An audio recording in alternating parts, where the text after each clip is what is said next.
যে বাড়িটা দেখতেছেন এটা হচ্ছে আমার কফিলের বাড়ি। আমার কফিলের বাড়ির পাশেই একটি মসজিদ রয়েছে।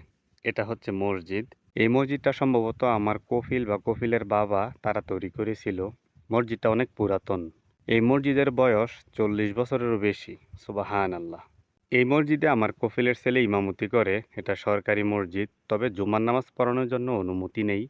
এইখানে ওয়াক্ত নামাজ পড়ানো হয়। দরজাটা দেখতেছেন এটা হচ্ছে বাথরুম আর পাশে হচ্ছে মসজিদে প্রবেশ করার দরজা। কফিলের বাড়ির পাশে মসজিদটা। ওনার ছেলেরা তারপর আশেপাশে যারা আছে তারা নামাজ পড়তে আসে। এটা হচ্ছে মসজিদের ভিতরের অংশ। ভিতরের অংশটা একটু ফাঁকা আছে। তারপর এখানে আছে মসজিদের ভিতরে প্রবেশ করার দরজা। আপনাদেরকে মসজিদের ভিতরের পরিবেশটা দেখাই। ভিতরের পরিবেশটা অনেক সুন্দর, মাশাআল্লাহ। এই যে দেখুন, এটা হচ্ছে মসজিদের ভিতরে পরিবেশ। লাল কার্পেট, অনেক সুন্দর, মাশাআল্লাহ।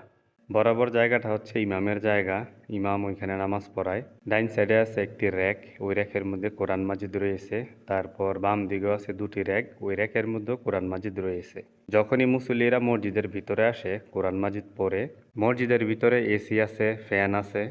ওই যে দেখুন, এসি, ফ্যান। এইখানে রয়েছে পানি খাওয়ার ফিল্টার।